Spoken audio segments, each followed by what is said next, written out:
তোমার না কেউ টাকাটা ঝামেলা এই মামলা ধরো। করবে না, তুই দে। শালা 20 টাকা সেন, আমি 10,000 টাকা বেশি দিলাম। হায় হায় রে, এ কি হয়ে গেল, আমার সব শেষ। ও বাক্কার ভাই, টাকা দিবা না? টাকা তো দিচ্ছি, তোর পিটি দেবো, দাঁড়া হারাম দাদা। মারতেছ কেন? আমি কি দোষ করেছি? আমার কথাটা শোনো। তুমি যেই ভালি বলেছ সেই ভালি কাজ করেছি তো আমি। তুই সেইভাবে কাজ করেছিস মানে? তোর আমি কোন চেনের কথা কইলাম?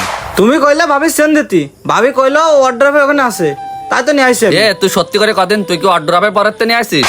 ওয়ার্ড্রপে পরে ছিল না, ওয়ার্ড্রপের মধ্যে ওই একটা খামে ছিল, ওটা নিয়ে আইছি আমি। ওরে সর্বনাশ রে, তুই করেছিস কি?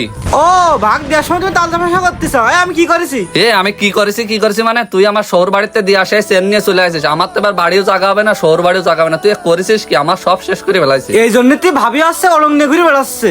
করছিস কি? আমি শেষ, আমি এই বাগানের মধ্যে যাই পলাচ্ছে, কি দেখে আমার নিউজ দিস। আচ্ছা ঠিক আছে ভাই, আমি দেখতেছি।